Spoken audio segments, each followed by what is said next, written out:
Boa noite, pessoal. Saúde a todos com a graça e paz do Senhor Jesus. Hoje começamos o capítulo 14 e vamos que vamos para um monte de teoria e coisa doida. Vamos lá. Versículo 1. E olhei, e eis que estava o cordeiro sobre o monte Sião, e com ele 144.000, que traziam na testa escrito o nome de seu pai. Existem dois montes Sião. O mundo é basicamente formado, espelhado no céu, né? Um na terra, um no céu. Isaías 24, 23, então a lua será confundida e o sol envergonhado quando o Senhor dos Exércitos reinar no monte Sião e em Jerusalém, e diante de seus anciãos gloriosamente. Esse aqui é o monte Sião perto de Jerusalém, onde Jesus vai se estabelecer, né, no fim dos tempos para reinar, no período do milênio. E Salmo 48, 2. Formoso em sua situação, a alegria de toda a terra é o monte Sião, aos lados do norte, a cidade do grande rei. O único lugar mencionado na Bíblia sobre os lados do norte é em Isaías 14, 12 a 14. Como caíste do céu, ó Lúcifer, filho da alva, como foste cortado por terra, tu que enfraquecias as nações, pois dizias no teu coração, eu subirei ao céu, exaltarei o meu trono acima das estrelas de Deus, também me assentarei no monte da congregação nos lados do norte. Subirei acima das alturas das nuvens e serei semelhante ao Altíssimo. Agora nós vamos para uma teoria doida. Do jeito que a Bíblia fala, dá a entender que a criação seria uma pirâmide. Jesus é referido como a pedra angular, a pedra que fica no topo de uma pirâmide. Se tu imaginar ali, né, um triângulozinho, Jesus estaria naquele topo ali. Isso seria o norte, né? Os lados do norte são as paredes do triângulo. A terra estaria mais abaixo, no meio da criação, possivelmente. E Satanás queria ser semelhante ao Altíssimo. Qual o símbolo do oculto que todos conhecem? A famosa pirâmide com o olho que tudo vê. O símbolo de onipresença que está nas notas de dólar. E eu até vou deixar uma fotinho aí para vocês acompanhar isso. Ali está escrito, vocês vão poder ver. Eu não vou, é latim, não vou saber pronunciar direito, mas está escrito Annuit Coeptis Novus Ordo Seclorum, que é basicamente anunciando o nascimento de uma nova ordem mundial. E nessa nota se desenha um hexagrama, mesmo símbolo da bandeira de Israel. E aí vocês vão estar vendo, né, as bolinhas onde fecha, se pega bem as letras que formam a palavra maçom, ou melhor, mason, que o dólar é americano. Mason é o inglês para maçom. Na maçonaria, eles ensinam que o verdadeiro portador da luz é Lúcifer, que ele é o salvador. As pessoas de rank alto que saíram falam isso. Quando tá ali nos últimos rank, né, o 30, eu acho, dos 33, que eles dizem, que eles revelam que realmente é dito claramente daí.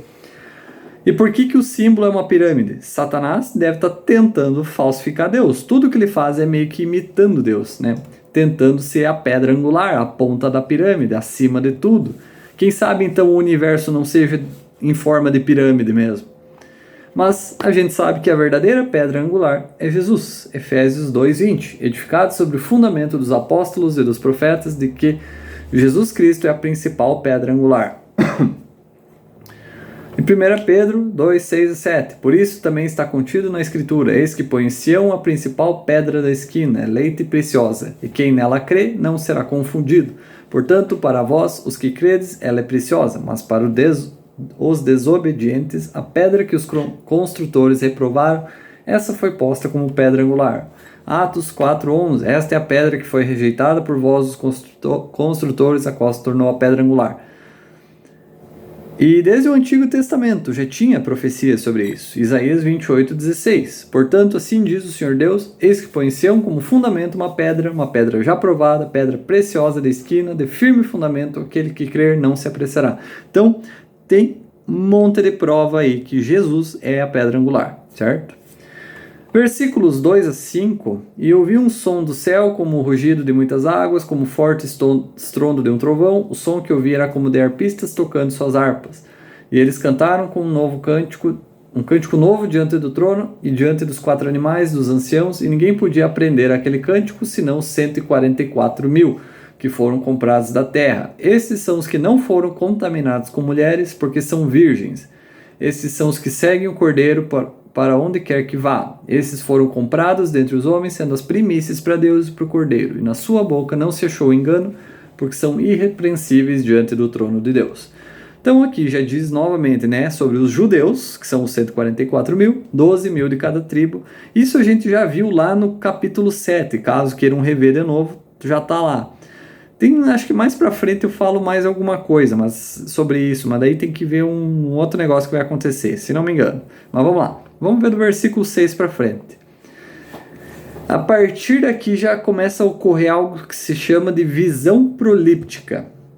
Basicamente, está escrito como se já tivesse acontecido, mas significa que está prestes a acontecer. Então vamos lá, versículos 6 e 7. E vi outro anjo voar pelo meio do céu e tinha um evangelho eterno para proclamar os que habitam sobre a terra e toda nação, tribo, língua e povo, dizendo com grande voz: temei a Deus e dai-lhe glória, porque é chegada a hora de seu juízo, e adorai aquele que fez o céu, a terra, o mar e as fontes das águas. Esse evangelho ele não menciona a morte e ressurreição de Jesus, nem sequer o menciona. Não há chamado ao arrependimento ou a ter fé, mas sim um chamado a temer a Deus e dar glória a Ele. E esses que são chamados a isso são os que vivem na terra. O evangelho é da eternidade. Quem aceita o evangelho ganha a vida eterna e quem rejeita morre. Mas em lugar algum da Bíblia tu vai achar anjo proclamando evangelho. Apenas homens, por isso que a gente sabe que o Alcorão é do diabo literalmente. É um evangelho dado por anjos. E não só o Alcorão, Testemunha de Jeová, Livro de Mormons, tudo isso aí começa do mesmo jeito. Um anjo apareceu e deu a palavra. Tudo o diabo.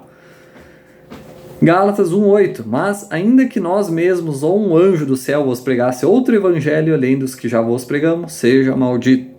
Então a Bíblia já avisava.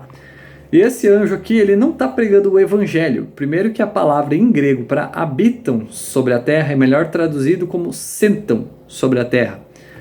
Eis agora o porquê deveria ser assim. Porque os anjos estão se referindo, no caso, abordando os santos, não os pecadores. Por isso que ele não está proclamando a morte e a ressurreição de Jesus, porque as pessoas que o anjo está abordando já acreditam. Por isso ele não os chama para o arrependimento, que já se arrependeram. Por isso que ele fala com os que sentam sobre a terra, não os que vivem. Sentar indica uma posição temporal. Viver indica uma posição permanente. Os que estão sentados na terra não a veem como seu lar, e sim o céu. São apenas sentados esperando Jesus voltar. Então o anjo não está proclamando todo o evangelho, apenas a parte eterna dele. Teoria, pode ser outra coisa, nada a ver? Pode, né? Mas então não está pregando, né? Mas encorajando os santos a aguentar. E por que esses santos estão na terra? Porque eles não estavam prontos quando Jesus veio no arrebatamento. Agora estão presos na tribulação até que termine ou morra. Versículo 8. E seguiu outro anjo dizendo: caiu Babilônia, aquela grande cidade que a todas as nações deu a beber do vinho da ira da sua prostituição. Basicamente, a Babilônia coagiu as pessoas a fazerem coisas que elas não teriam feito se não fosse a influência dela.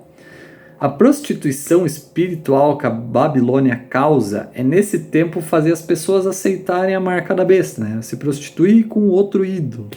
Sem a marca, tu não compra, tu não vende, não tem emprego, é aquela pressão para sobreviver. E a Babilônia vai fazer isso. Então, vamos finalizar por aqui, que a próxima parte já começa outras coisinhas, tá? Certo, pessoal? Então, Deus abençoe e até o próximo vídeo.